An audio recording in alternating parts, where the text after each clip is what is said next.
Welcome back. The Ministry of Infrastructure has undertaken a road widening project in the Rodney Bay area with the intention of improving the flow of traffic and the overall time that it takes to commute to the north of the island.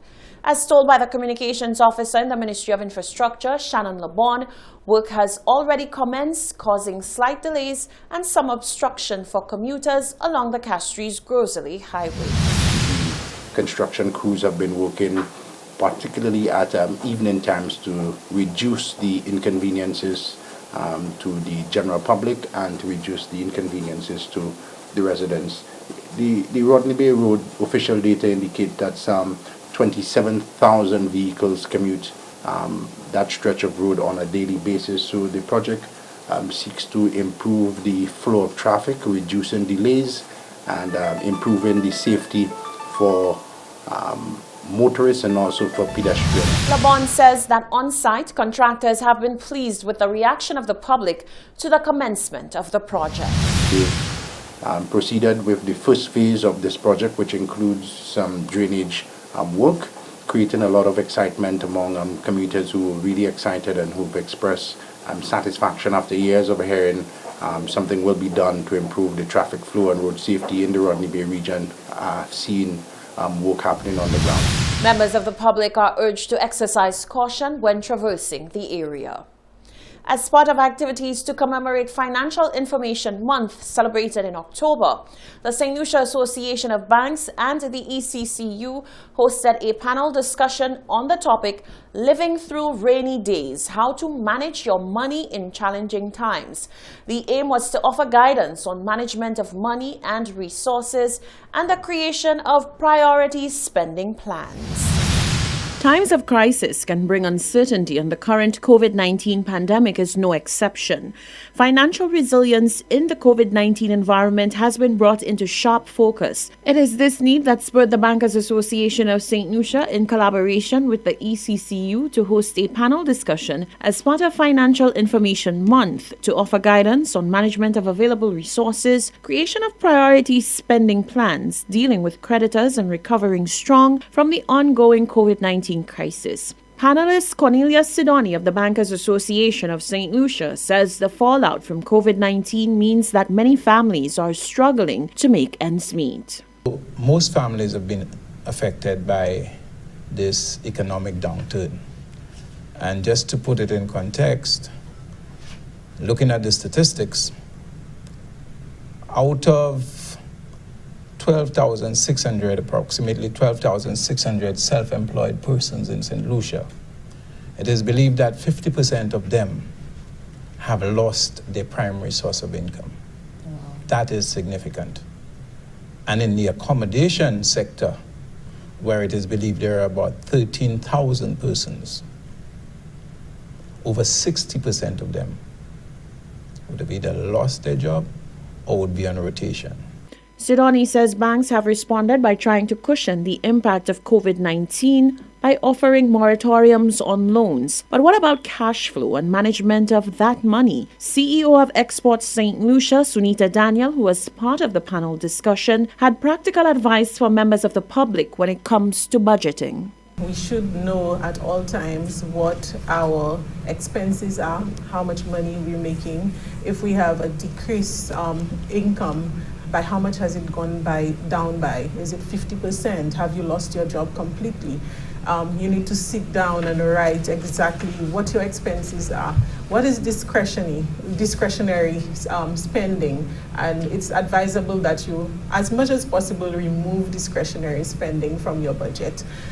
When I speak of that, I speak about the things we love to do that are not very important. So those of us who love to go out to dinners and who love to buy cheesecakes and have them every day, it's probably a good time now to kind of cut back on that. She says needs must take priority over wants during this crucial time, and importantly, a second source of income should be explored. She notes that there are many skills that people have that could help them in generating income. When you look at your cash flow as an individual, is always to bring down your expenditure, but look for other ways of increasing your income. I spoke earlier about persons doing new things like face masks or doing cake baking. We now have online school going on.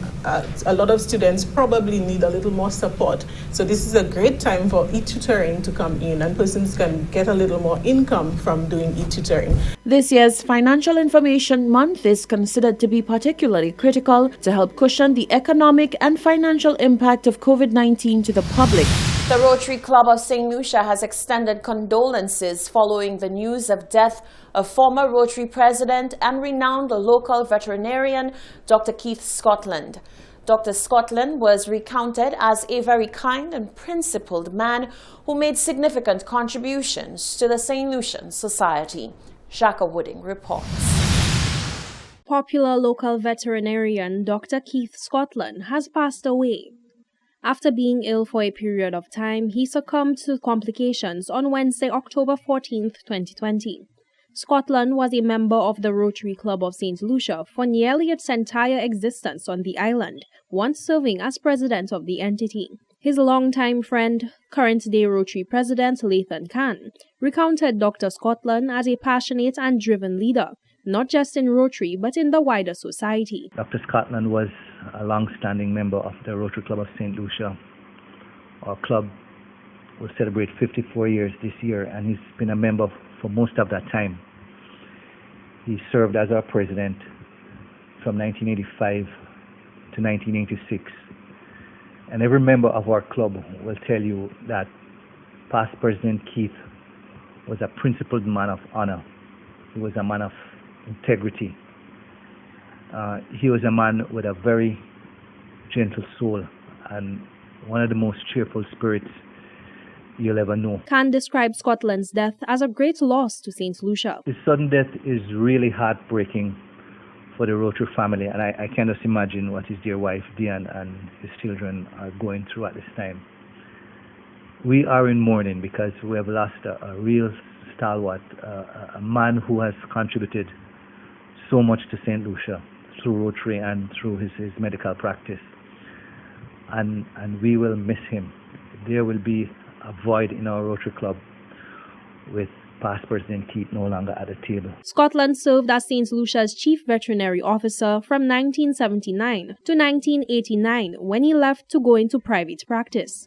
His establishment, the Veterinary Hospital in Castries, is one of St. Lucia's leading veterinary practices to this day. His staff will continue to carry the torch, though he will be dearly missed. Jacques Wooding, Hot 7 News. The United Nations General Assembly declared 2020 as the International Year of Plant Health. The year is a once-in-a-lifetime opportunity to raise global awareness on how protecting plant health can help end hunger, reduce poverty, protect the environment, and boost economic development. The Ministry of Agriculture in St. Lucia is doing its part to commemorate International Year of Plant Health. The Ministry of Agriculture joins the United Nations in celebrating the International Year of Plant Health 2020. The Research and Development Unit of the Ministry of Agriculture, Fisheries, Physical Planning, Natural Resources and Cooperatives hosted a tree planting ceremony in an effort to promote actions which protect plant health and to raise awareness on how protecting plant health can safeguard lives, the environment and boost economic development. The Acting Minister for Agriculture, Honorable Herod Stanislaus, urged the public to ensure that plants being imported to St. Lucia meet phytosanitary requirements to help reduce the spread of plant pests and diseases. The urgent reality is that plant health is increasingly under threat. Climate change and human activities has altered ecosystems, reducing biodiversity and creating new niches where pests can thrive. At the same time, international travel and trade has tripled in volume in the last decade and can quickly spread pests and diseases around the world, causing great damage to native plants and the environment. Colleagues, protecting plants from pests and diseases is far more cost-effective than dealing with full-blown plant health emergencies. The Caribbean Agriculture Research and Development Institute, CARDI, has been working closely with the Ministry of Agriculture in educating industry stakeholders on the measures that should be adopted to ensure that the safety of food production is sustained. CARDI's representatives to St. Lucia, Andrea Vera, highlighted the importance of initiatives such as the tree planting ceremony. I want us to think for a moment about the situation globally with COVID-19 and think about this from an angle of plants. So we have a disease that is affecting our human race throughout the world. What if we had a disease that was affecting all of our crops so that they're dying off? What's going to happen to us in terms of food? And if you think about that for a minute, it brings home the importance of food security and ensuring that we take care of our plants. Pest and disease management, integrated pest management approaches, agroecological approaches, our quarantine procedures, the health and safety of movement of crops and plant materials throughout the region and throughout all of our countries. We bring things into St. Lucia. We need to ensure that all of these things are safe and protected because we don't want our food industry to be severely affected to the point where we cannot feed our people.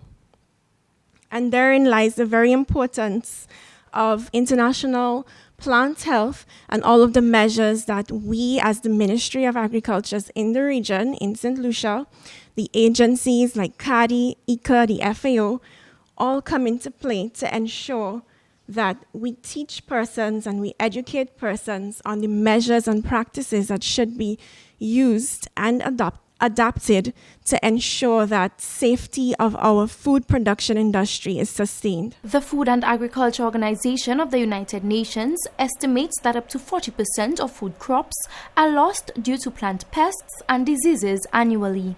From the Information Unit at the Ministry of Agriculture, I am Anicia Antoine reporting. Stay with us. Sports, weather, and our special Moi Heritage Creole feature are coming up after the break.